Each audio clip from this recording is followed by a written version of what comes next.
Vamos a dar 5 minutos para empezar.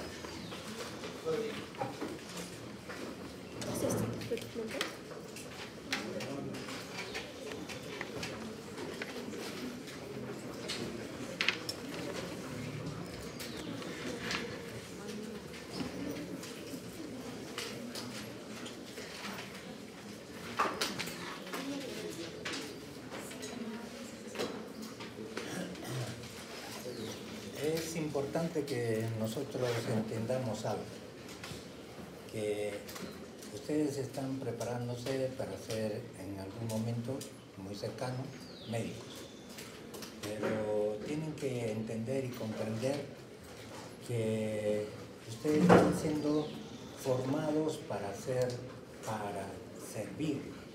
Recuerden, la medicina es un servicio que vamos a dar a la gente que realmente necesita nuestra ayuda, nuestra colaboración para que de tal manera puedan salir del dolor, del sufrimiento, de la angustia que puedan estar pasando.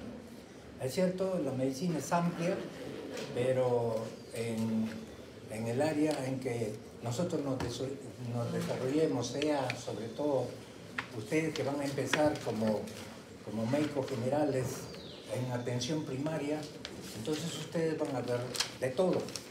Y es importante que ustedes tengan presente en su mente y en su corazón que su profesión es una profesión de servicio. Todo tiene su tiempo.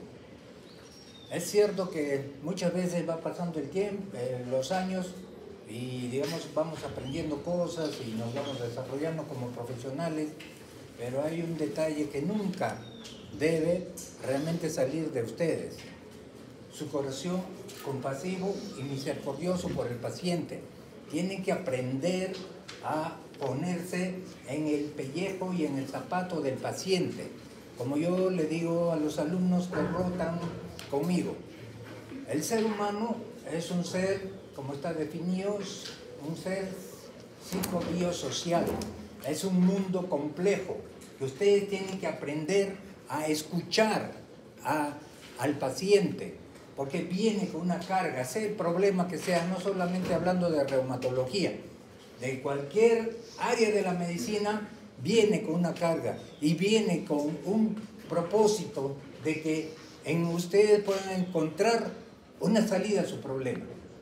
Pero el problema es que a medida que va pasando el tiempo, el médico se deshumaniza. Y en los tiempos actuales que estamos viviendo, lamentablemente muchos médicos se han deshumanizado. Solo ven la medicina como un medio comercial para buscar un beneficio económico.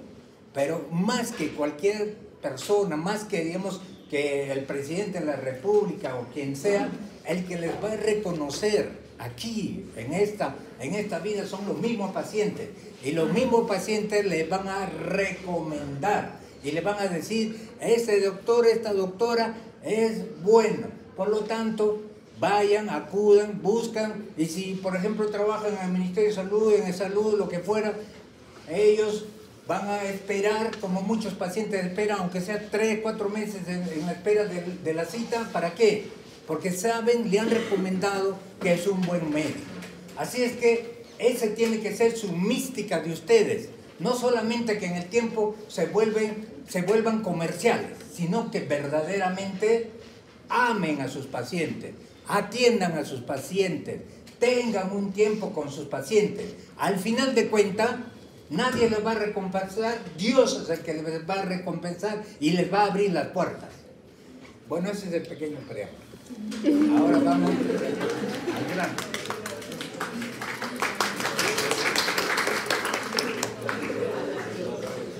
Mire, las enfermedades reumáticas, realmente hablando de las enfermedades reumáticas sistémicas, son muy complejas.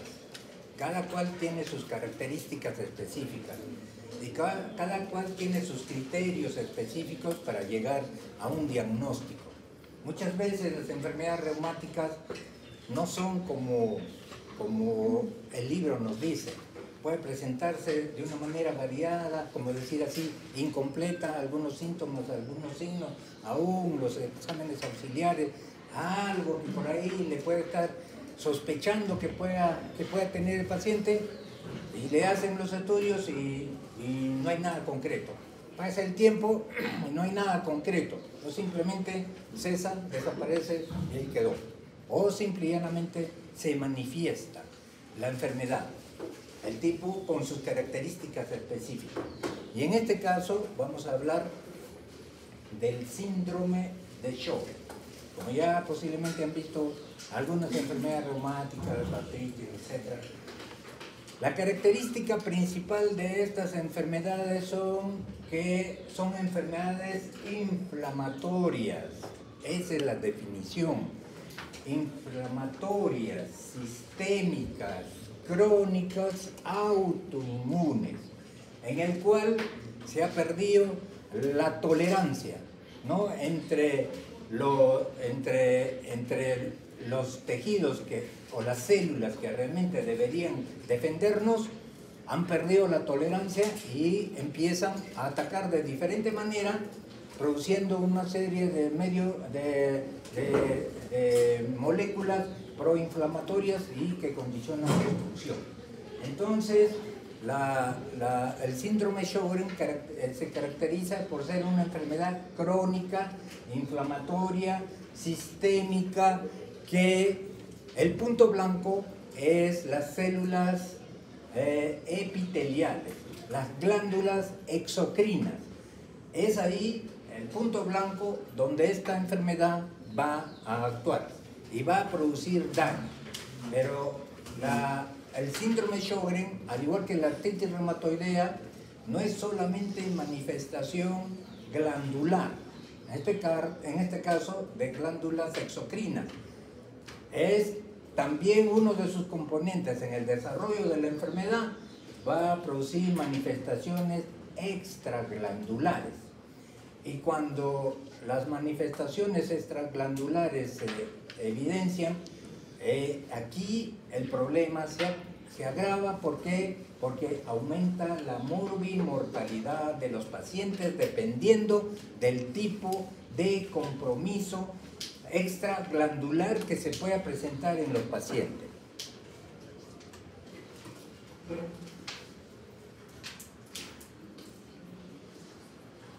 Básicamente, el síndrome de Sjögren fundamentalmente es el compromiso de glándulas exocrinas, básicamente las glándulas salivales y las glándulas, ¿qué otra glándula sería? Lacrimales, ¿no? Entonces, el punto blanco son esos, las glándulas salivales y las glándulas lacrimales. El detalle es que la saliva, al igual que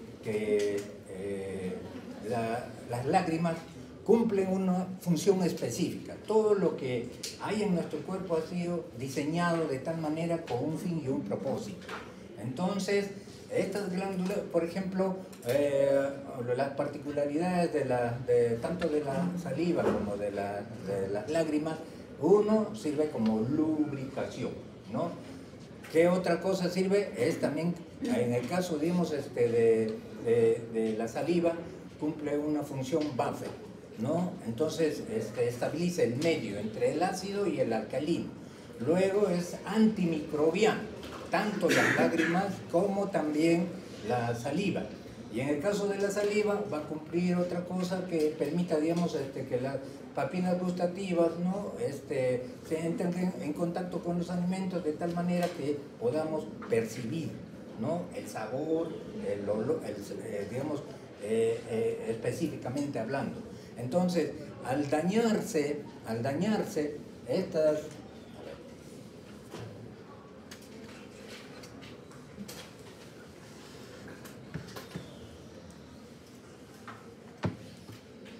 al dañarse tanto, digamos, las glándulas salivales como las glándulas lacrimales, lamentablemente va a haber efectos secundarios en los pacientes.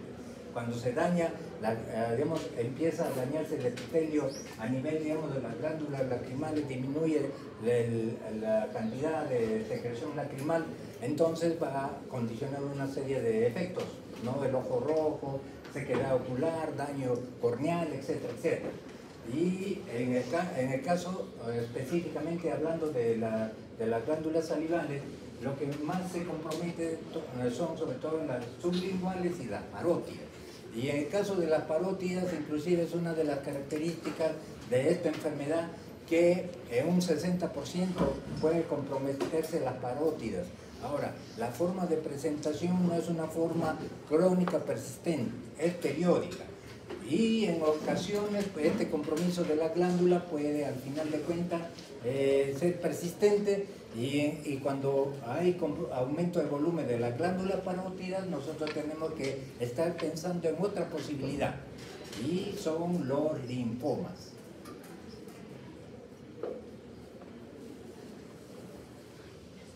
Entonces, como dijimos, es una enfermedad crónica. La característica principal es que produce sequedad ocular y esto está relacionado a queratoconjuntivitis, zika. Y cuando hay compromiso a nivel oral, se llama xerostomía. Entonces, la característica principal del síndrome Sjögren es xeroftalmía, compromiso de queratoconjuntivitis, que es la otra expresión de la palabra, y cuando hay compromiso a nivel oral se llama xerostomía. Entonces esa es la base fundamental del síndrome Sjögren: xerostomía, xeroftalmía. El paciente viene y nos dice: doctor, cuando por ejemplo se compromete la glándula, la lágrima, cuando se compromete a nivel ocular, ¿qué es lo que refiere? Sensación de ardor en el ojo, ¿no?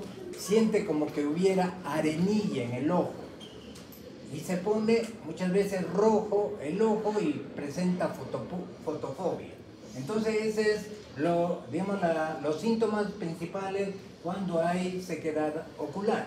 Y cuando hay sequedad oral, el paciente presenta pérdida del sentido del gusto, presenta sequedad tanto, digamos, de la mucosa a nivel de la lengua, de la mucosa yugal, y eso condiciona proliferación sobre todo de hongos, sobre todo de Candida albicans. Entonces, por eso que estos pacientes se tienen que instar a que continuamente se haga una buena higiene bucal. La característica de estos pacientes a nivel oral es que también presentan, digamos, con mayor frecuencia que la población general, presentan caries dental. Y tienen otro problema, sobre todo relacionado a la sequedad de la faringe y del esófago, que es la disfagia. La disfagia, ¿por qué? Por la sequedad tienen dificultad para pasar alimentos sólidos. Ese es uno de los aspectos importantes. El paciente no puede ingerir los alimentos sólidos si no está continuamente tomando líquido. Y el otro aspecto importante es que a medida que digamos, se compromete otros aparatos del sistema, incluso también va a presentar los pacientes voz ronca. Y el otro aspecto es que el paciente no puede mantener una conversación continua. ¿Por qué? Justamente por la sequedad que presenta a nivel no solamente de las fosas nasales, a nivel de la garganta, a nivel de la faringe, a nivel de la tráquea. Entonces el paciente tiene que tener conversaciones entrecortadas. Esa es otra de las características de estos pacientes. Como ya dijimos, es una enfermedad que no solamente compromete las glándulas exocrinas. En el transcurrir, en el desarrollo del tiempo y durante la historia natural de la enfermedad, esta enfermedad puede comprometer órganos y sistemas diferentes a las glándulas exocrinas o las que tienen este tipo de características de epitelio. Entonces, sobre todo cuando compromete y se manifiesta como cuadros extraglandulares, puede comprometer pulmón, puede comprometer riñón, puede comprometer nervios periféricos, puede comprometer aparato digestivo, puede comprometer sistema nervioso central y periférico.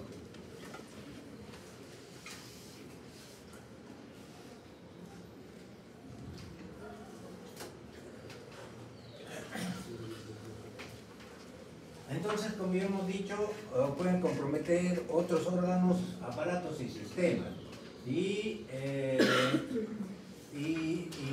aquí el aspecto es que en términos generales se le denomina, ¿no?, como una serostomía en relación al síndrome Sjögren.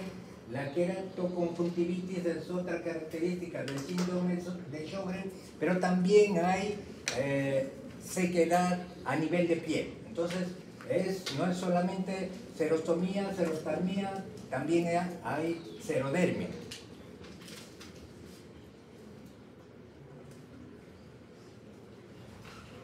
En cuanto a la epidemiología, la prevalencia en la población más o menos fluctúa entre 0.3 y 0.6 de la población general. El síndrome Sjögren se denomina como una de las enfermedades reumáticas, entre las enfermedades reumáticas más frecuentes. En primer lugar está artritis reumatoidea. Y en este caso, digamos, es otra enfermedad que en relación a frecuencia se presenta, digamos, con cierta regularidad en la población. Otro aspecto importante en relación, por ejemplo, a otras enfermedades reumáticas, como el lupus, como la esclerodermia, como la polimiositis, son enfermedades menos frecuentes en la población. Entonces, la relación entre varón y mujer, vamos a ver en el desarrollo de todas las enfermedades reumáticas sistémicas que hay una relación entre varón y mujer. ¿En qué predomina más? Por ejemplo, la gota es una enfermedad que predomina más en los varones, más o menos en una relación de 10:1. Y en la gota, por ejemplo, la enfermedad se equipara cuando la mujer llega a la menopausia. Mientras tanto, es infrecuente la gota en la mujer antes de la menopausia. Entonces en esta enfermedad la relación es 9 mujeres por un varón. Por eso que se piensa que también dentro de los factores que van a hacer que esta enfermedad se presente haya un componente hormonal. Ahora, hay 2 picos de presentación de esta enfermedad. Uno más o menos entre los 20 y los 30 años y el otro pico después de los 50 años. Otro aspecto importante en los aspectos epidemiológicos está relacionado a que estos pacientes se encuentran asociados a la artritis reumatoidea en un 30%. Hay estudios que dicen 15%, 20%, más o menos son 30% de los pacientes con artritis reumatoidea están asociados con síndrome de Sjögren. Y el otro aspecto, aquí también el síndrome de Sjögren se presenta asociado en otras enfermedades reumáticas. Por ejemplo, en el caso del lupus, más o menos es en el 20%. Y en el caso de la esclerodermia es más o menos en el 8% de casos se asocia con estas enfermedades. Otro aspecto importante también del síndrome de Sjögren es que tiene bastante relación y está asociado con fibromialgia.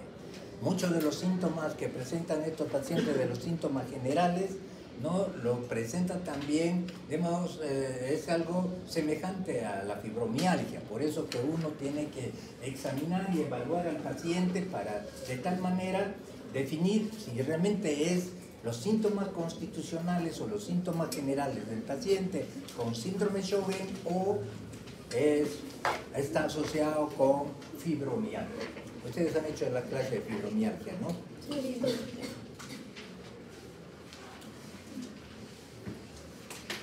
Entonces, la incidencia en mujeres 1/100 y en hombres 1/1000. Y la prevalencia en artritis es mucho más frecuente, menos en el esclerodermia y mucho menos en el lupus. El gran problema de estos, si nosotros desde el punto de vista epidemiológico quisiéramos, digamos, hacer algunas equiparaciones, ¿no? Digamos, diferencias o digamos, algunos aspectos importantes de estas dos enfermedades. El lupus, digamos, el riesgo de morbimortalidad es alto, ¿no? Si realmente no se controla. Pero en el caso del síndrome Sjögren, la morbimortalidad es semejante a la población general. O sea, el pronóstico, en otras palabras, es bueno. Pero, acá está el pero. En relación a las otras enfermedades sistémicas reumáticas, el gran problema es que estos pacientes, el riesgo de, digamos, padecer de linfoma y morir por linfoma es mayor que la población general, es mayor que todas las otras enfermedades reumáticas sistémicas. Más o menos es 16 a 40 veces, 44 veces mayor la posibilidad que estos pacientes en el transcurso, en el tiempo, puedan desarrollar linfoma.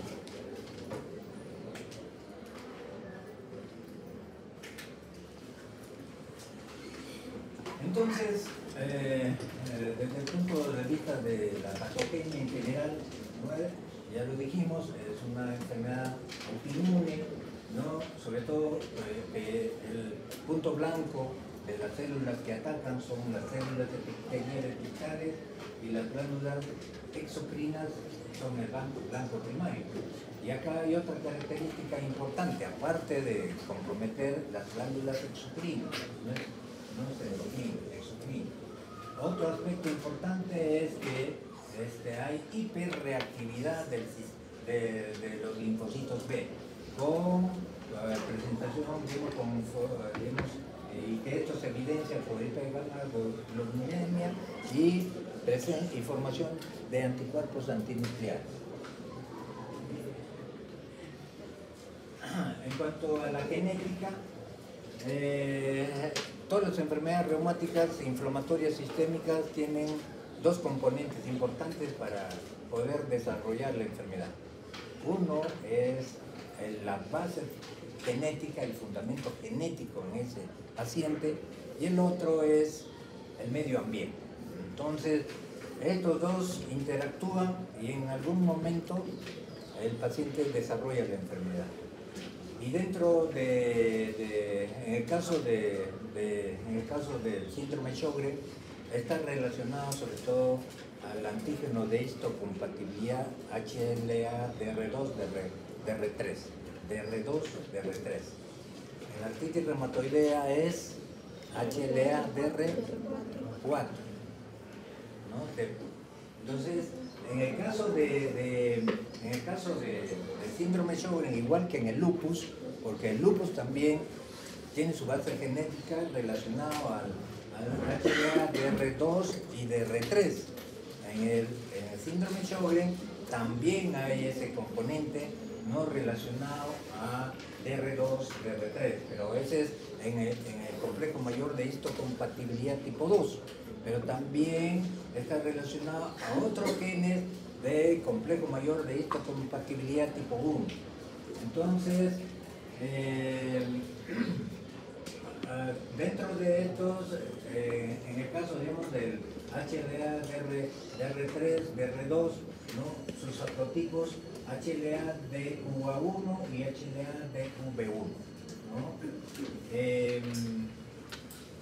Básicamente eso es lo importante, digamos, la base fundamental del paciente con síndrome Sjögren. Pero hay que tener en consideración lo siguiente, que los pacientes con enfermedades sistémicas, crónicas, autoinmunes, la herencia no es autosómica dominante ni autosómica recesiva. Todas estas enfermedades, incluyendo el síndrome de Sjögren, es poligénica.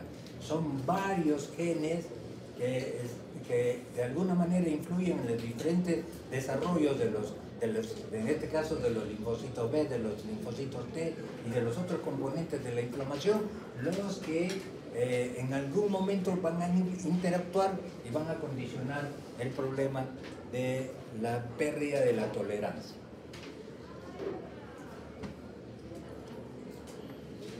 Aquí tenemos otros genes, por ejemplo, se habla de STAT4. El STAT4 es un gen que, digamos, que controla, regula regula sobre todo, digamos, tanto las interleuquinas como también ciertos procesos, digamos, metabólicos de la célula. Entonces, este STAT4 también, al igual que en el caso de lupus eritematoso sistémico, también es otro factor importante para que predisponga a desarrollar la enfermedad. Y otros marcadores, ¿no? Como por ejemplo es la interleuquina, el gen de la interleuquina 12. Hay otros marcadores que estimulan el desarrollo de los linfocitos, como el BLK, el LDF1 y así otros reguladores genéticos en relación a la formación de los linfocitos B y todos los componentes para el desarrollo de la enfermedad. Bueno, aquí en esta diapositiva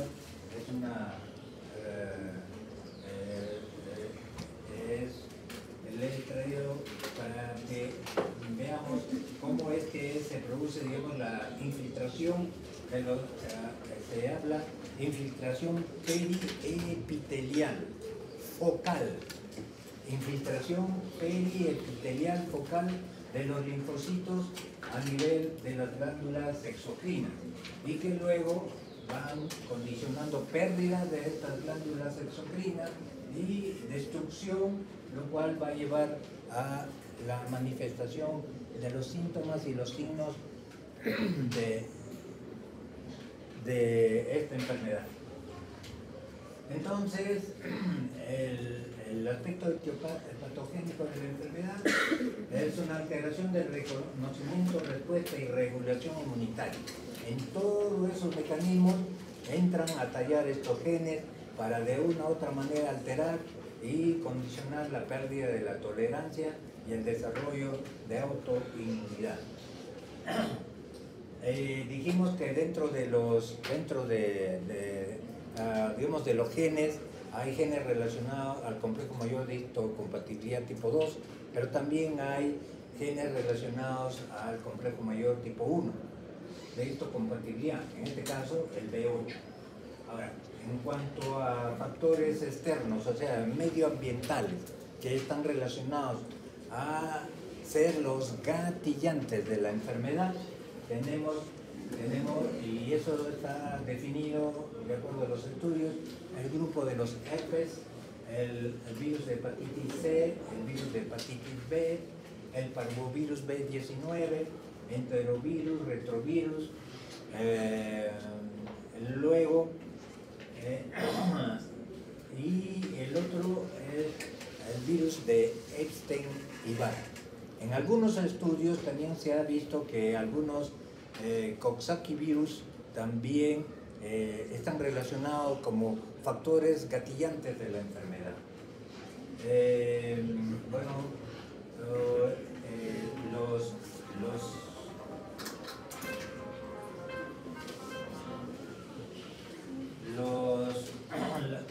Los antígenos específicos donde actúan estos anticuerpos están relacionados a las riboglucoproteínas, rolafodrinas y apoporina. Por eso uno de los anticuerpos específicos de síndrome Sjögren es el anti-Ro, que es el SSA, y el anti-La, que es el SSB. Entonces, se incrementa la estimulación de los linfocitos B para que produzcan los anticuerpos y destrucción glandular. Bueno, esto es algo parecido y es importante acá, vamos a ver que tenemos que tener claro esta clasificación, lo que se llama síndrome de Sjögren primario y síndrome de Sjögren secundario. El síndrome de Sjögren primario es que no hay ninguna relación o asociación con alguna otra enfermedad que ya hemos referido, ¿no? Por ejemplo, lupus, esclerodermia, también pacientes con polimiositis también pueden presentar asociado síndrome Sjögren o artritis reumatoidea, que es lo más frecuente. Entonces, si no hay ninguna asociación con ninguna otra enfermedad reumática definida, entonces se refiere síndrome de Sjögren primario. Y en el caso del síndrome Sjögren secundario, está relacionado con otras enfermedades, ¿no? Sea enfermedades autoinmunes o de otro tipo.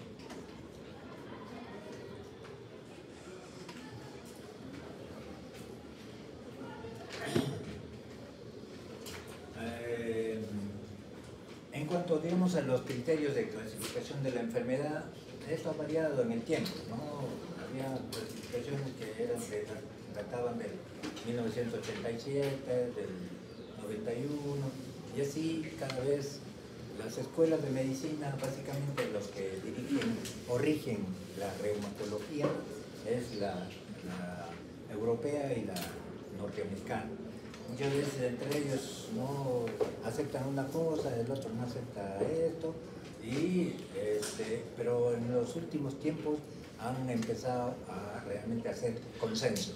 Entonces, para definir lo que ellos tienen y lo que el otro grupo tiene de estudio, y entonces hacer algo más claro y más definido para orientar. Nosotros simplemente seguimos las guías de manejo, diagnóstico, tratamiento de las enfermedades reumáticas de acuerdo a eso. No es que el reumatólogo hace lo que le parece, yo creo sí, el otro reumatólogo hace de esta manera, no. Nosotros seguimos guías y entonces de acuerdo a esas guías hacemos el diagnóstico, hacemos el tratamiento. Por eso que muchas veces los pacientes dicen, ¿no? Lamentablemente en reumatología se tiene que usar mucho medicamento, ese es el gran problema. Entonces cuando salen del consultorio, salen con su bolsa llena de medicamentos.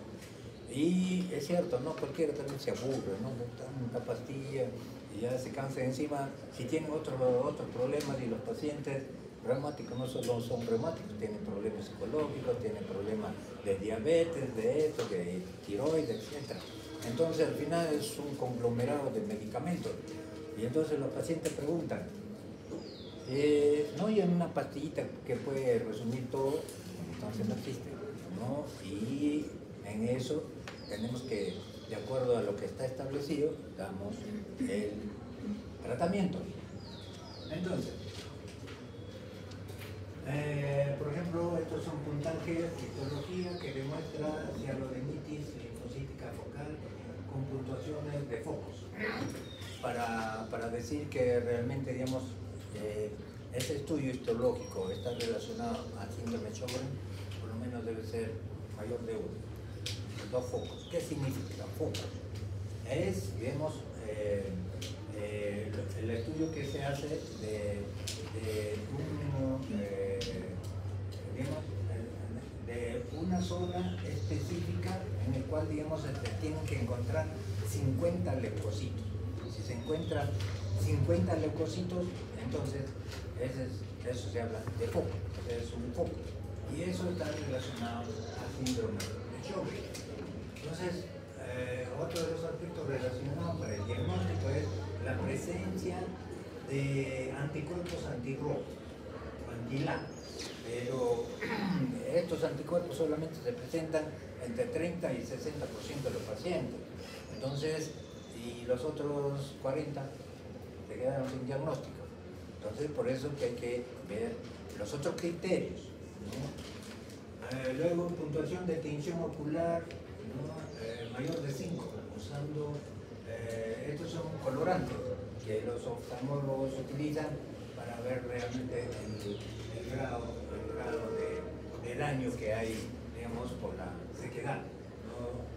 Verde de lisamina, fluoresceína o rosa de bengala. Rosa de bengala era uno de los colorantes, digamos, que normalmente se utilizaba, pero ahora, como todo avanza en medicina, entonces ahora se añaden el verde de lisamina y la fluoresceína. Entonces, tiene que ser una puntuación mayor o igual a 4. La prueba de Schiller es una tira de papel de 30 milímetros, se pone en el ángulo del ojo y durante 5 minutos se esperan ver cuánto humedece. Si humedece menos de 5 para abajo, ¿no? De 5 para menos de 5, es la prueba, la confirmación de que realmente hay sequedad, ¿no? Estamos frente a una xeroftalmía. Flujo sanguíneo total con estimulación menor a 0.1 mililitros por minuto. Esto se hace el estudio con gammagrafía, ¿no? De glándula salival. La regla para clasificarlo, para clasificarse con síndrome Sjögren primario, y muestra al menos un síntoma de sequedad ocular o bucal y una puntuación total de 4 más de los enumerados de los 5, ¿no? Entonces, los criterios de dilución, antecedentes de radioterapia, de cabeza y cuello, hepatitis C activa, sida, sarcoidosis, amiloidosis, enfermedad, injerto contra el huésped. Estos son por favor, si van a atender, si van a estar distraídos, tienen la puerta abierta. Estos son en realidad relacionados a síndrome Sjögren secundario.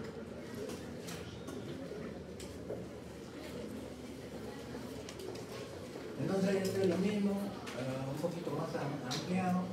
En el caso del síndrome Sjögren secundario, relacionado a enfermedades autoinmunes, lupus, artritis, esclerodermia, también sarcoidosis, miastenia gravis, enfermedad de injerto contra el huésped, sida, hepatitis C.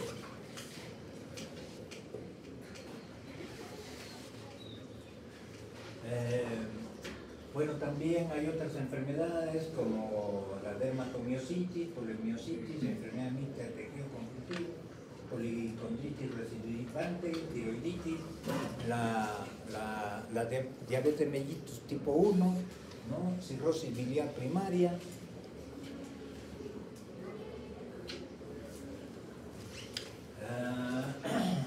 Ahora, hablamos de Sjögren asociado a ciertas enfermedades. Hemos dicho ya, ¿no? Hay bastante asociación con artritis, lupus, esclerodermia, polimiositis, tiroiditis de Hashimoto, aún fibromialgia.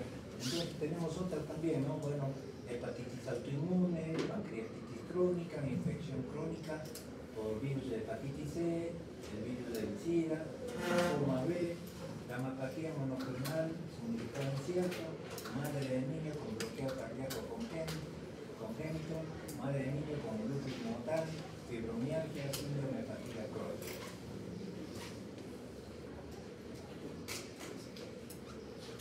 En cuanto a las manifestaciones clínicas, como dijimos al inicio, todas las enfermedades reumáticas, la mayoría, sobre todo dependiendo de la forma de evolución, inician con síntomas generales, unas más que otras. Por ejemplo, si han hecho artritis reumatoidea, por ejemplo, de los 3 tipos de presentación de la artritis, que es insidiosa, aguda o intermedia, entonces siempre en uno más prevalecen los síntomas generales.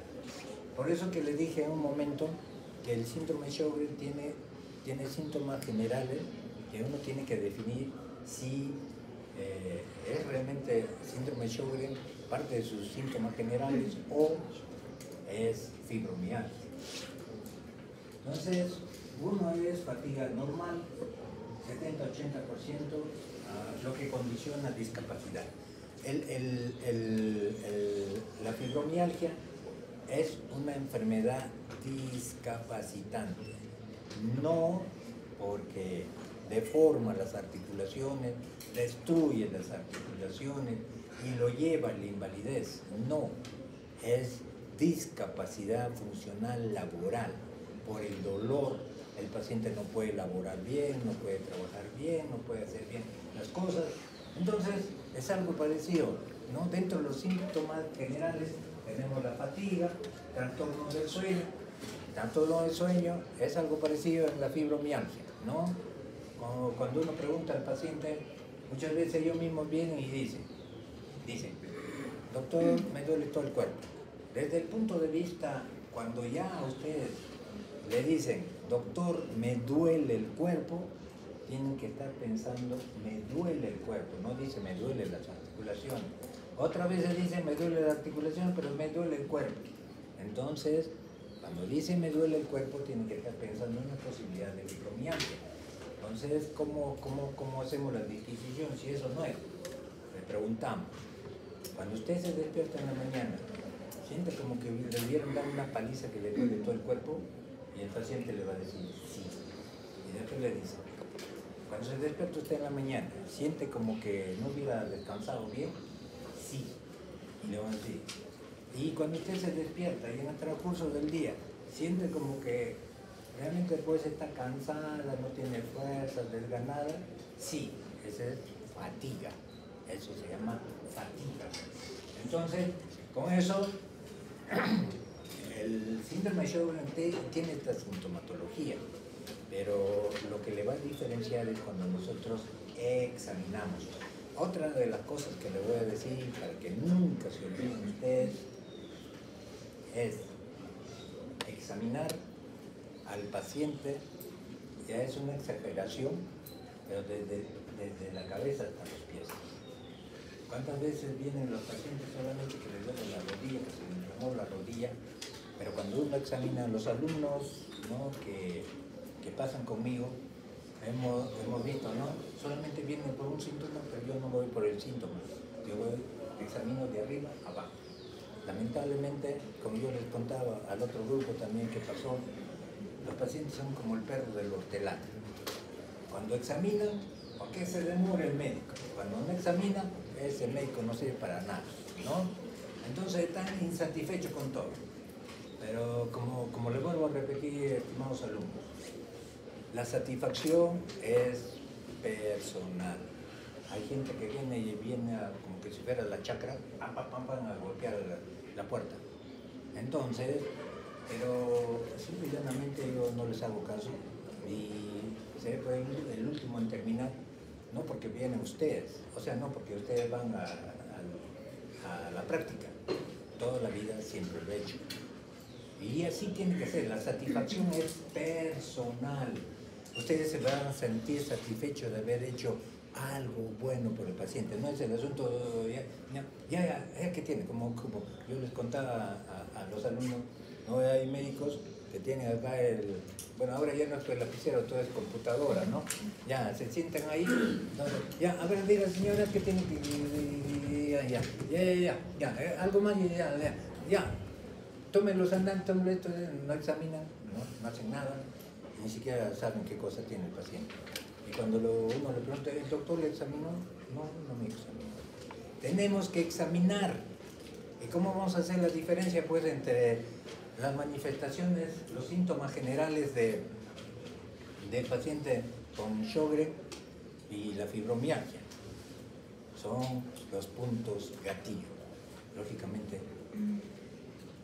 si es simplemente parte de los síntomas generales, no se va a encontrar los puntos gatillos en los pacientes con Sjögren, pero sí en los de fibromialgia. Entonces, y otro de los aspectos es que estos pacientes, ahora, ¿cómo yo hago diferencia entre artritis y Sjögren?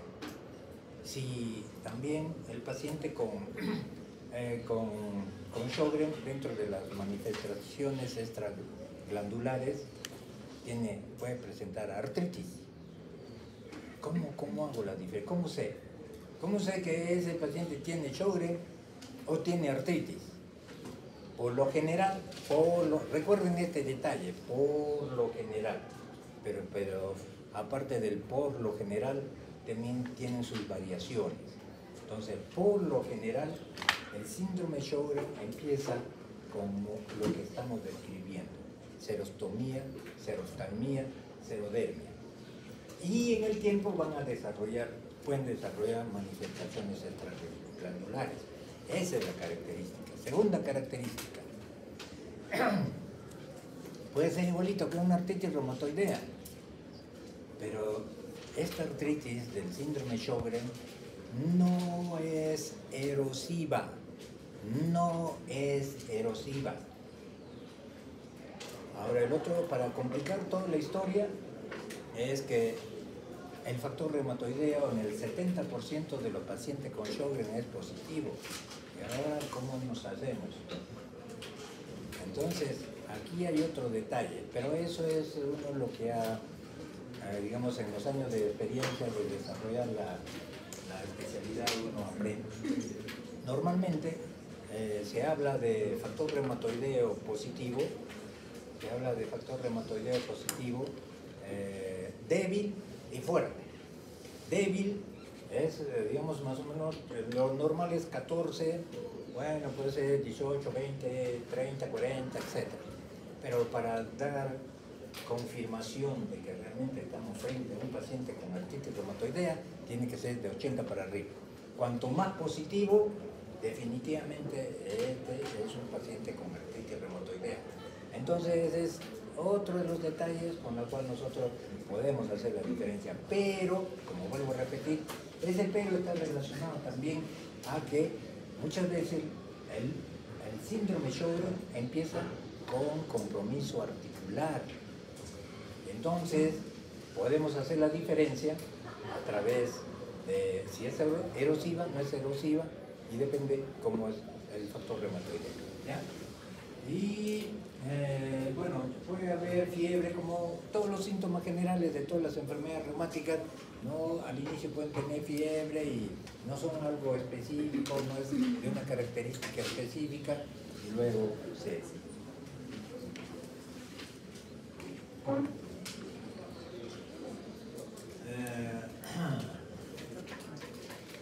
este tema de diapositivas, ¿no?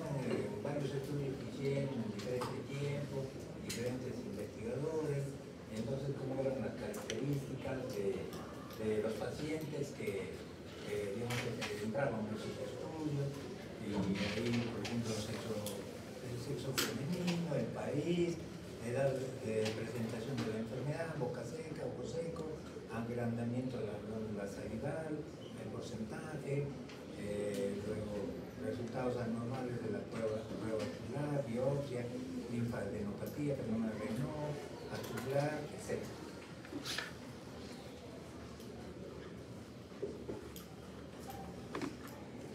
Otro detalle, y hoy día tuvimos con el grupo de los alumnos un caso muy interesante. Es un caso de una paciente que aparentemente ella más antes de la pandemia la veía, pero que tenía un diagnóstico específico: osteoporosis y artrosis. Pero más o menos en el lapso del tiempo de la pandemia se manifestó problemas de disnea, dificultad respiratoria a pequeños, a medianos esfuerzos, y fue particular. Y al final hicieron un diagnóstico de neumonitis intersticial, solo neumonitis intersticial. Y entonces por ahí algún colega reumatólogo le hizo unos estudios. Por eso les vuelvo a repetir, estimados alumnos, para que nunca se olviden. Como yo le dije a los alumnos del grupo de hoy día, una golondrina no hace el verano. Esa es una canción, ¿no? Entonces acuérdense de esa canción: una golondrina no hace el verano. Cuando nos dejamos impresionar por algún examen auxiliar, recuerden que es examen auxiliar. Cuando nos dejamos impresionar por un examen auxiliar, estamos perdidos.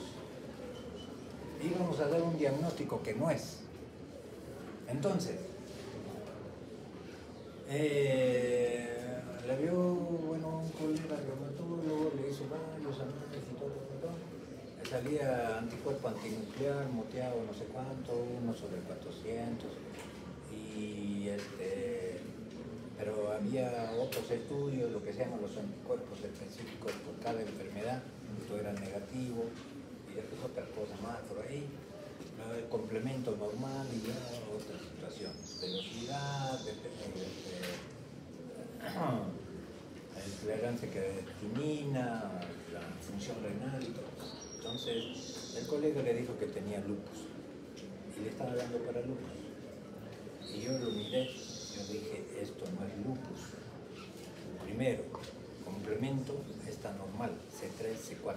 Segundo, los anticuerpos específicos, anti-RO, anti-LA, anti-SM, anti-RNP, etc., son normales. Más bien tenía anticuerpos relacionados pero era leve, a miopatía. Y el colega solo se impresionó por el asunto del anticuerpo antinuclear positivo. Recuerden, todas las enfermedades reumáticas y todas las enfermedades en general tienen criterios. No es que me voy a dejar impresionar, ya es anticuerpo de lupus, no. Tienen criterios. Yo le preguntaba si tenía fotosensibilidad, no hay nada de eso. Entonces, pero ¿a qué iba? Iba lo siguiente, esa paciente ha debutado con un problema pulmonar de una neumonitis intersticial. Entonces el neumólogo le vio, le ha dado tratamiento, pero cuando uno ve un problema pulmonar de tipo neumonitis intersticial, el médico, en este caso el reumatólogo, tiene que prenderse el foquito. ¿Qué enfermedades dan neumonitis intersticial? ¿Cómo forma de inicio de esa enfermedad? Síndrome Sjögren puede empezar como una neumonitis intersticial. Lupus puede empezar como una neumonitis intersticial. Polimiositis puede empezar como una neumonitis intersticial. Y supuestamente tenía, primero de diciembre y después de marzo, tenía una variación, pero así tremenda, entre la depuración de creatinina, que uno estaba bien y ahora está pues menos de la mitad. Entonces, recuerden, cuando estamos frente a un paciente tenemos que estar pensando, ¿no? Diagnósticos diferenciales, qué le voy a indicar, qué le voy a dar, etcétera, etcétera, qué le voy a solicitar. Entonces, si fuera cierto ese compromiso renal, aparte del pulmonar, entonces le había visto un nefrólogo.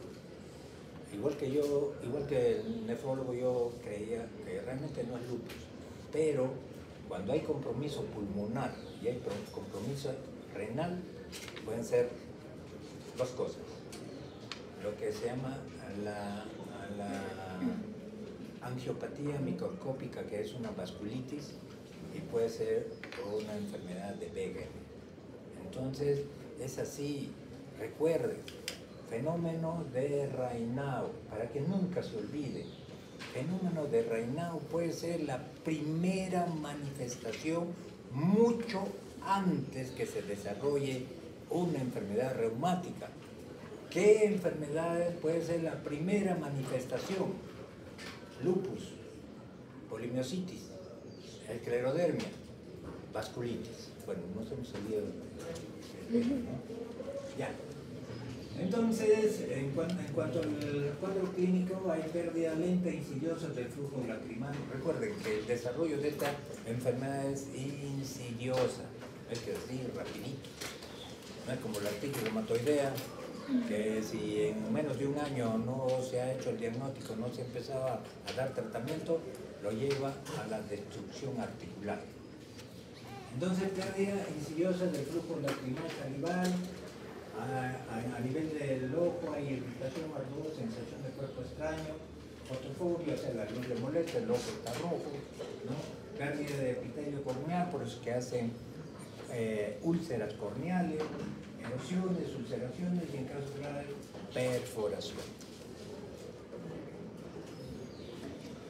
Síntomas orales,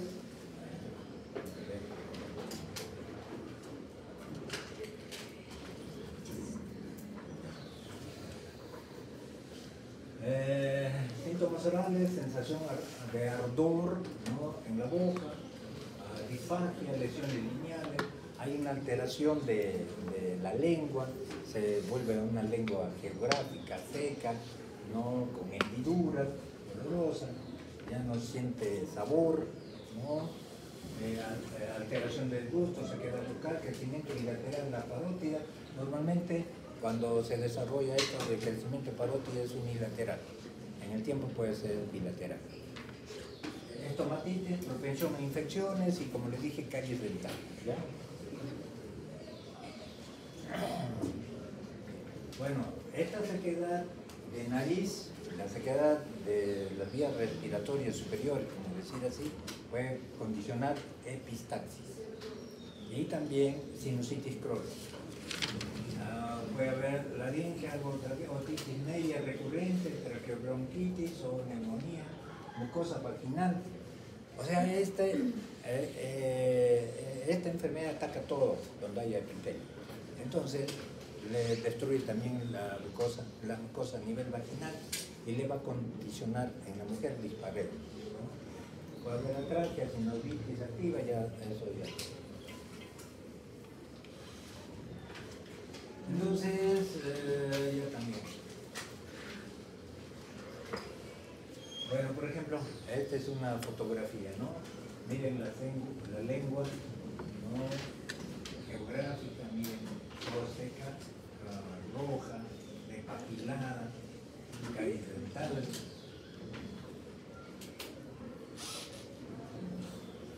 Y este crecimiento de las parótidas, ¿no?, bilateral.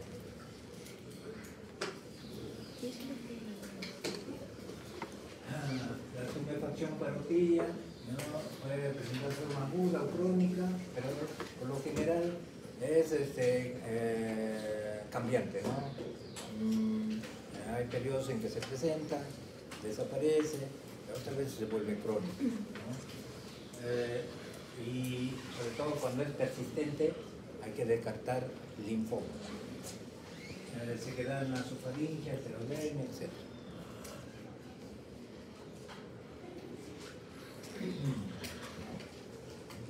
Causas de agrandamiento de glándula parótida, por ejemplo, infecciones virales, parotiditis, virus de Epstein-Barr, hepatitis C, inmunodeficiencia de SIDA, bacteriana, parotiditis, supurativa aguda, tuberculosis, hongos. Entonces, no es que todo lo que hemos incrementado el tamaño en este caso tiene que ser específicamente sobre, ¿no? Entonces, inflamatoria, enfermedades por inmunoglobulina G4, parotiditis alérgica, parotiditis recurrente. La diabetes también puede producir agrandamiento de la glándula, bulimia, alcoholismo, con enfermedad hepática, hiperproteinemia, linfoma, leucemia, tumor de Wharton, sarcoidosis, también puede producir aumento de volumen de la glándula de la parótida, iatrogénica, radioterapia. Bueno, eso es lo que les decía, ¿no?, la prueba de Schiller, una tira de papel de 30 milímetros, y si solamente humedece menos de 5, estamos confirmando que realmente pues tiene el tema.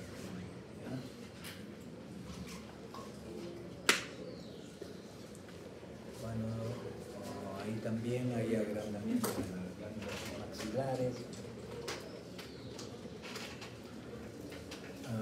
Estos son los estudios que les decía, ¿no?, con fluoresceína y la otra. Esto es para verificar si hay daño en el epitelio corneal. Lo mismo eso, ¿no?, están confirmando el daño del epitelio corneal y conjuntival. Miren eso. Estos pacientes se caracterizan por caries a granel, ¿no? Como dijo César Acuña, tiene plata como cancha, pero estos tienen caries como cancha, ¿no? Entonces, Realmente, por eso es que el paciente tiene que estar continuamente haciéndose buena higiene bucal y hacerse enjuague con bicarbonato de sodio. ¿Ya? Manifestaciones retroglandulares se presentan sobre todo 30% de los pacientes conocidos en el choque primario y en menor medida en secundario. Las características son artromialgias o artritis no erosiva. Esa es la característica, no erosiva. Enfermedad pulmonar intersticial difusa, a nivel renal, nefritis. Lo más frecuente es nefritis intersticial, menos frecuente glomerulonefritis. Afección del sistema nervioso periférico central, fenómeno renal 30%. Mayor incidencia en linfoma, ya dijimos que uno de los grandes problemas de los pacientes con síndrome de Sjögren es que, así como la artritis reumatoidea, el riesgo de morbimortalidad está relacionado a la enfermedad cardiovascular. En Sjögren, el riesgo de morbimortalidad por linfoma no Hodgkin es alto.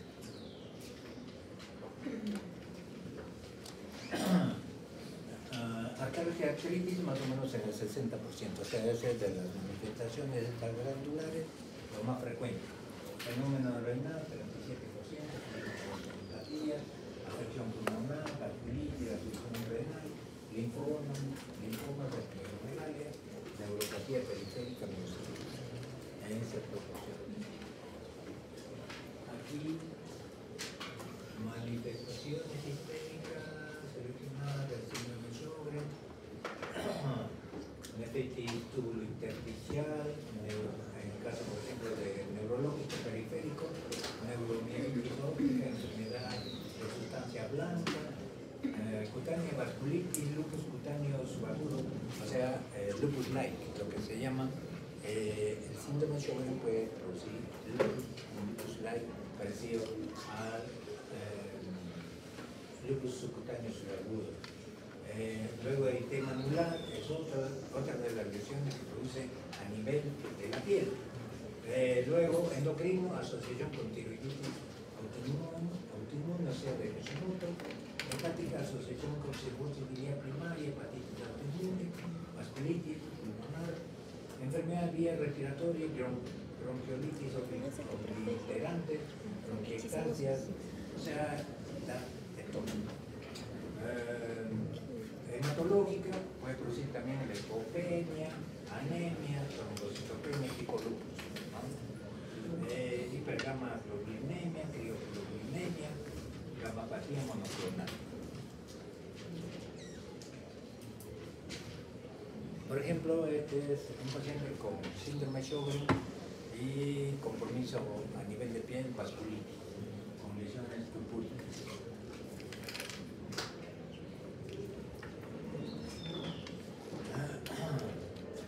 Esto es algo parecido a, como le dije, esto se llama lupus-like, o sea, lesión parecida a lupus, lupus cutáneo subagudo.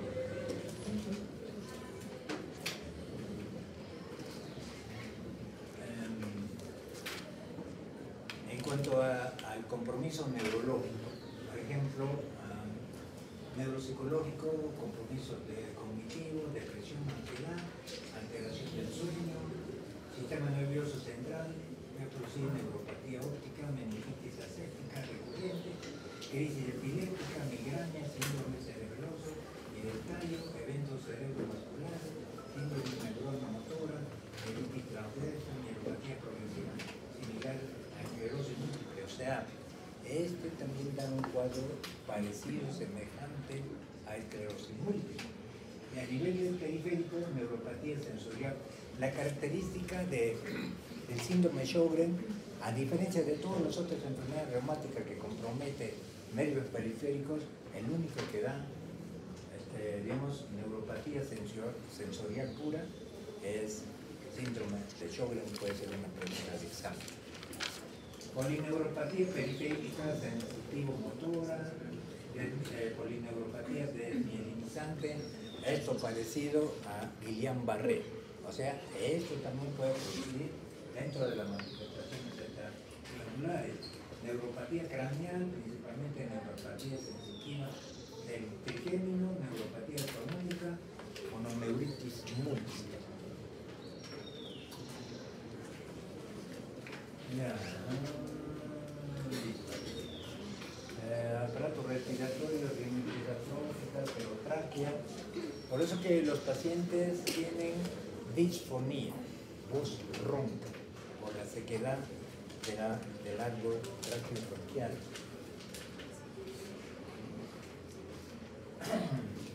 Manifestaciones pulmonares, grandes síntomas secos, ¿no? Puede presentar, digamos, una enfermedad pulmonar intersticial, daño intersticial con quistes, bulas y nódulos pulmonares. Recuerden, la artritis reumatoidea también produce nódulos pulmonares. Nódulo pulmonar, artritis reumatoidea, más silicosis, ¿cómo se llama? ¿Les han enseñado?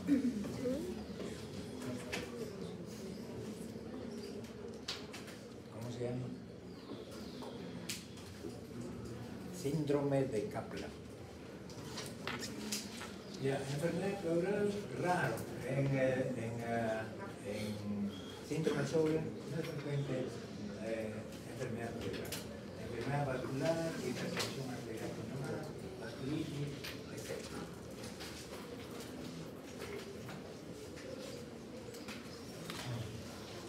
Entonces es un resumen, hematitis intersticial con acidosis tubular, esa es la característica del síndrome de Sjögren, puede en menos frecuencia producir glomérulos nefríticos. Disfagia, gastritis atrófica, esta es una de las características principales a nivel de compromiso gástrico de síndrome de Sjögren. Puede haber también asociación con enfermedad celíaca y pancreatitis autoinmune. Y cardíaca, como pericarditis subclínica, en realidad no hay mucho compromiso cardíaco.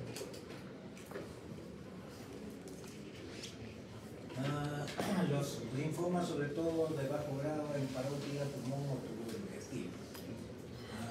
Hay un linfoma de mal, que es, digamos, a nivel del tubo digestivo, pero es un linfoma benigno, ¿no? Pero se presenta en pacientes con síndrome de Sjögren. Es importante prestar atención a la presencia de neuropatía, púrpura, anemia o descenso de complemento C4. Esto no puede estar marcando gravedad de la enfermedad o aparición del linfoma.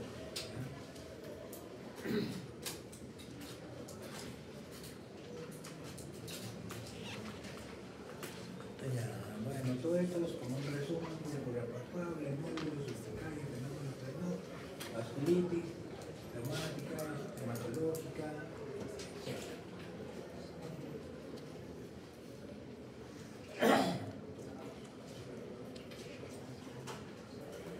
Ya.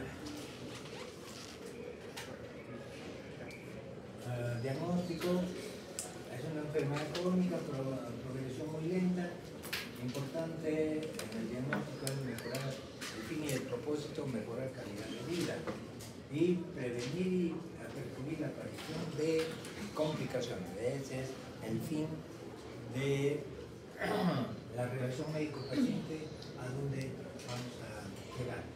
El diagnóstico es historia clínica, exploración minuciosa, análisis de laboratorio, biopsias, análisis sanguíneo, pruebas específicas, resonancia magnética, parótida, radiografía, gamografía, prueba de Schindler, procedengala, etc. Criterio de clasificación de síndrome de Sjögren, de la reumatismo y Liga Again Reumatismo del 2016. Entonces, todo esto es para digamos, definir si estamos frente a un paciente con Sjögren o no. Estos son criterios para solicitar biopsia, cuando pedir, cuando no pedir.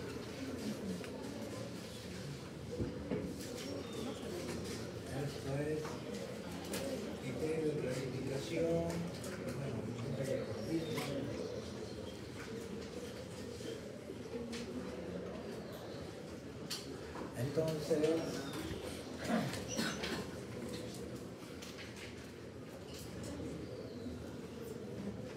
síndrome de Sjögren, diagnóstico de anticuerpos, como dijimos, anticuerpos antinucleares, 95% de los pacientes tienen anticuerpos antinucleares. Factor reumatoideo, como les dije, tiene normalmente el factor reumatoideo en artritis reumatoidea.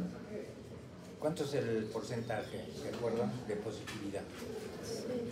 Factor reumatoideo hasta 80%, o sea, casi parecido, ¿no? 75%, pero recuerden que esto es factor reumatoideo a títulos bajos, débiles. El anti-RO en el 53%, anti-LA en el 30%. Es importante la prueba de Schirmer, que ya les expliqué cómo era. Tinción de rosa bengala o la fluoresceína y el otro que dijimos. Biopsia de glándula salival menor, básicamente se hace la sublingual. Bueno, eso ya lo dijimos. Menos de 5 minutos de milímetros de humedad generalmente indica la presencia de hipertensión.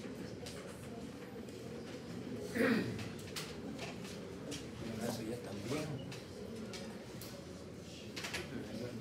Bueno, esta es biopsia, eso es de lo que hablaba de los focos, ¿no?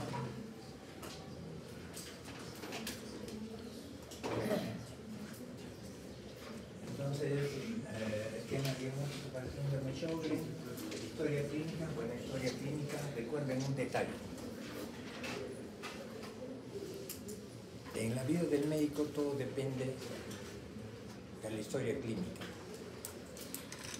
Buena afiliación, antecedentes,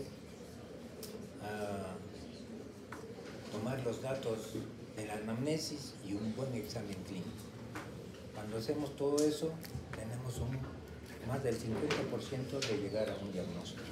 Como yo les decía a los alumnos, muchas veces a medida que uno va pasando en el tiempo, solo mirando, ya uno más o menos puede decir qué cosa tiene el paciente.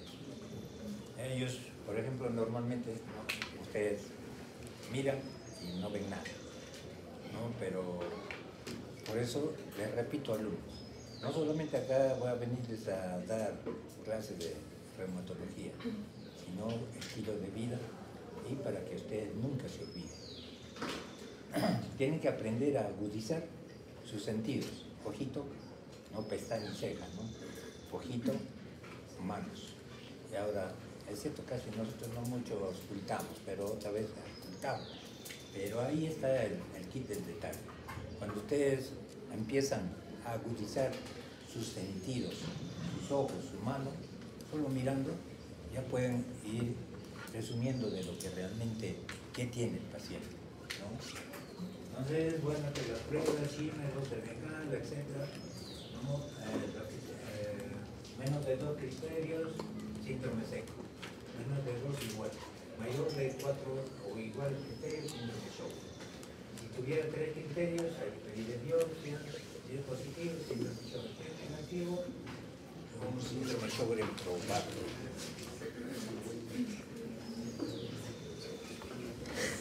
Criterios de exclusión, antecedente de tratamiento, como ya más antes se dijo, radioterapia, a veces fue infección por hepatitis C, síndrome de inmunodeficiencia, adquirida, infección viral, parotiditis viral, enfermedad virus-aquila, linfomas persistentes, sarcoidosis, enfermedad huelga de uso de drogas, anticolinérico. Diagnóstico diferencial, múltiples factores. Acá, recuerden, uno de los diagnósticos diferenciales no es que todo lo que es seco significa Sjögren. De eso no se olvide. Porque el paciente con diabetes, paciente con hipotiroidismo, pacientes con otras enfermedades, la edad, digamos, mucha exposición, digamos, al aire, etcétera, o también eso de que estamos tanto tiempo metidos en la computadora, también eso influye para disminuir la secreción lacrimal. Entonces, recuerden, no todo lo que vean seco quiere decir síndrome de Sjögren. Es un resumen. Tienen que verificar los otros antecedentes. Muchas veces los pacientes tienen diabetes y no era que tenía síndrome de Sjögren, todo es normal. Entonces, dentro de estos, infección virus viral, paqueras, hepatitis, el VIH, enfermedades de la huésped, sarcoidosis, amiloidosis, alteraciones metabólicas, todo esto producen también sequedad. Trastornos alimenticios, pueden darse alodenitis, linfoma primario, fármacos. Fármacos, puede ser que sea una pregunta de examen. ¿Qué fármacos condicionan sequedad? Todos los anticolinérgicos, ¿no? Anticolinérgicos, atropina, copolamina, medicamentos simpáticos miméticos, efedrina, la benzodiazepina, inhibidores de la recaptación de serotonina como antiepilina, los antidepresivos específicos, tiacinas, antihistamínicos, nicotina, opioides, agonistas, alfa como tirosina, rosocina, alfa-agonitas, clonidina, beta-bloqueadores, atenolol, propranolol y diuréticos.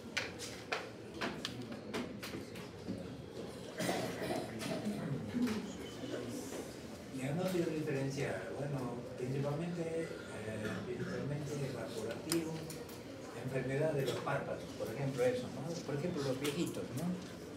Tienen los párpados que no se cierran bien y entonces el aire pues les seca todo, ¿no? Procede de enfermedad de los párpados y superficie ocular, disfunción de las glándulas de Meibomi, pobre congruencia de párpados que no cierran bien, o por ejemplo los que tienen parálisis facial, ¿no? Baja tasa de parpadeo, enfermedad de Parkinson, uso de los videos o la computadora, todo eso, ¿no? Tracoma, uso de rutas anestésicas tópicas, uso de excesivo de gotas que contienen conservantes, desgaste de lentes de contacto, conjuntivitis eléctrica, síndrome de Sjögren. Otras formas de enfermedad de glándula lacrimal, envejecimiento, enfermedades inflamatorias, obstrucción del conducto de la glándula lacrimal, pérdida sensorial ocular, cirugía corneal, diabetes, queratitis neurológica, desgaste crónico lente de contacto, etc.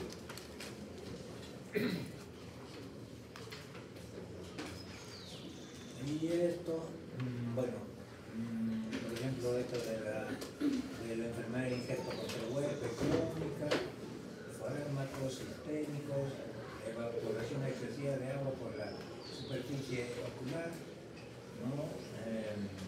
Pemphigoide cicatrizal, defecto de cierre, boca seca, hiposalivación, síndrome nefrótico, amiloidosis, hemocromatosis, otra vez enfermedad de injerto contra el huésped, y así. Enfermedad de plasma multicéntrico, diabetes, alcoholismo, tumores, linfoma primario, linfocitos B, linfoma primario, linfocitos T, obstrucción del conducto por cálculos, sarcoidosis, amiloidosis, ¿no? Bacterias gonocócicas, sífilis, tracoma, viral, mononucleosis, hepatitis, micobacterial, tuberculosis, etc., ¿no? Neoplasia, hipersensibilidad, exceso de consumo de etanol.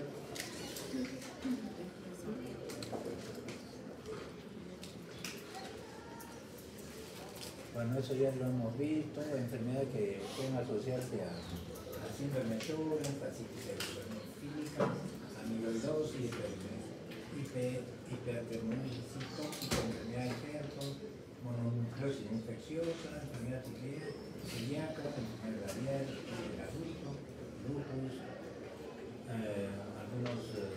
algunas drogas, bisulfán, propiolol, fluticasona, depinicilamina, fisioterapia. Y así.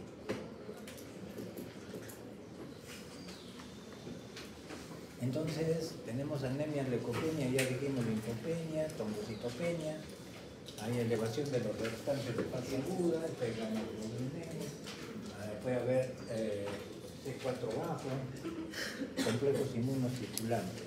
Por ejemplo, la nefritis intersticial, la púrpura y las neuropatías es producido por complejos inmunes circulantes. Anticuerpos a anti-alfa-codrina, 100% en niños, 40% en adultos. Tratamiento.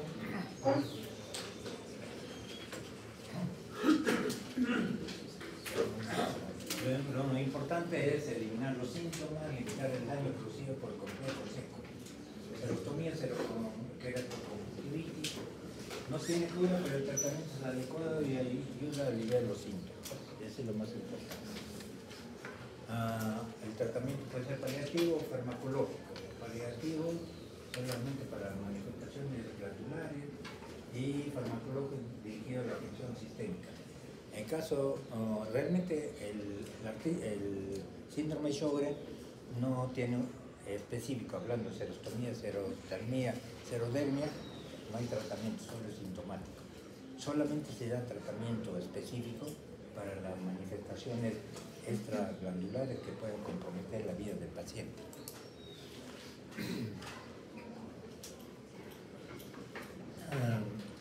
Los corticoides y antimaláricos están indicados para el manejo de la inflamación de la glándula. Los inmunosupresores se usan para manejo de las complicaciones extraglandulares, en realidad anticuerpos de inmunidad frío hacer contra el inhibiendo actividad, procesos de desarrollo de células B, etc.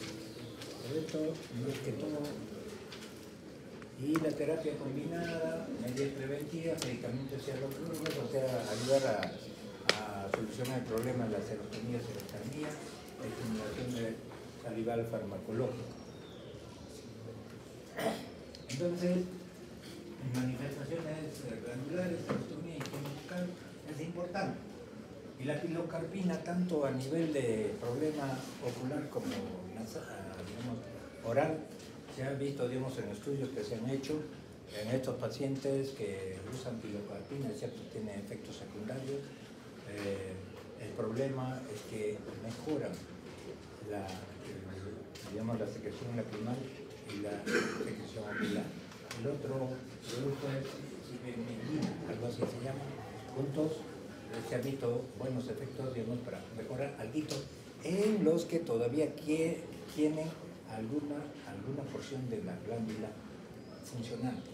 Pero para los que ya están todo fibrosado no se puede hacer nada. Pero en estos pacientes sí mejora tanto la secreción lacrimal como salival.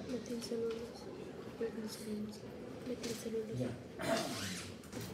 Entonces, el fin es reponer agentes externos a la pérdida de la humedad, estimular la secreción, sustancias secretadoras, actuar con fármacos sobre los mecanismos que producen la enfermedad.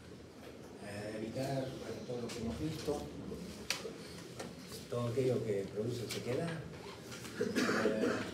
Buena higiene oral, visita periódica al odontólogo, por lo menos siquiera cada 6 meses tiene que ir al odontólogo. Y en caso de las mujeres, por el asunto de sequedad vaginal, al año por lo menos debe.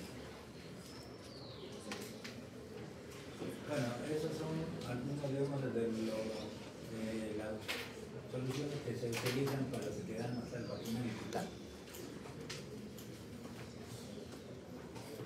Bueno, son algunas cosas que se hacen: bloqueo del conducto lacrimal, epífora. Esto tiene algunos efectos secundarios, ¿no?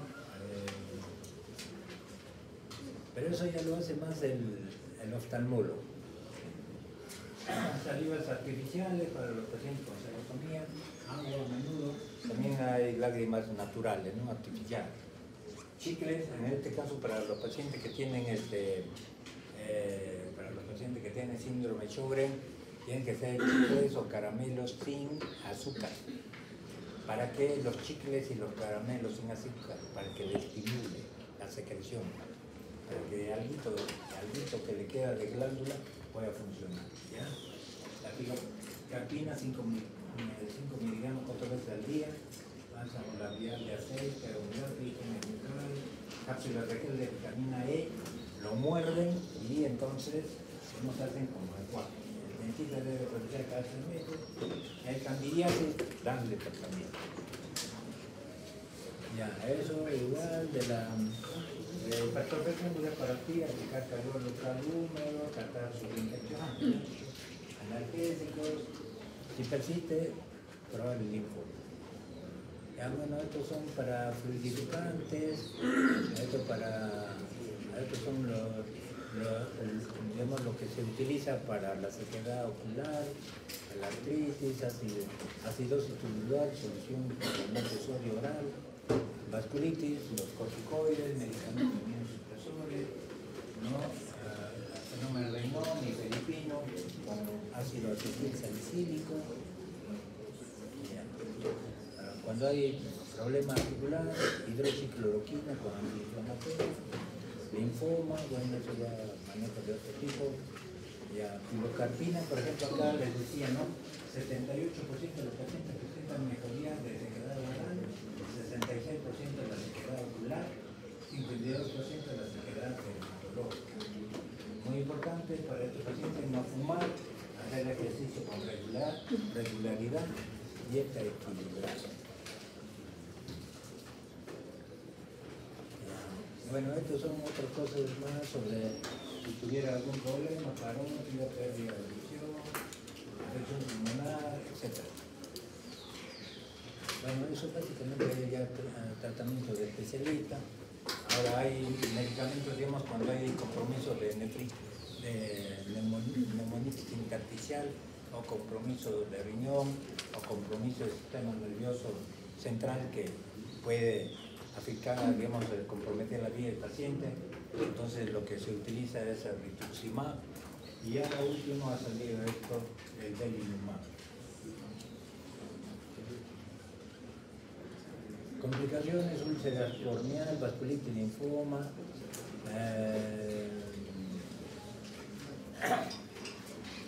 factores de riesgo para desarrollar linfoma: vasculitis cutánea, crioglobulinemia tipo 2, neuropatía periférica, hipertrofia parotidia, que tenga rinopatía con anti-ROR y la positivo, descenso del complemento, gamapatía monoclonal, anemia, linfopenia. Esto nos tiene que estar alertando de que probablemente se esté desarrollando linfoma. Pronóstico, como ya les dije desde el inicio, no reduce la esperanza de vida. La esperanza de vida es igualito que la población general. En general, si no resuelve al final, el pronóstico es bueno, en general, salvo que tenga complicaciones de las manifestaciones transglandulares. El secundario estará en relación con la enfermedad social, la mayoría de pacientes, y siendo mayores puede realizar su vida normal. Además de la sequedad ocular oral y dermatología, el concepto de grado excesivo, la artificial y la frecuencia, cansancio, insomnio, represión, dolor de la articulación empeoran la calidad de vida de los pacientes en todos sus aspectos, laboral, social, personal. Recuerden, nunca se olviden en la definición de la OMS, que es la salud, el estado de bienestar, tres cosas, ¿no? Ya.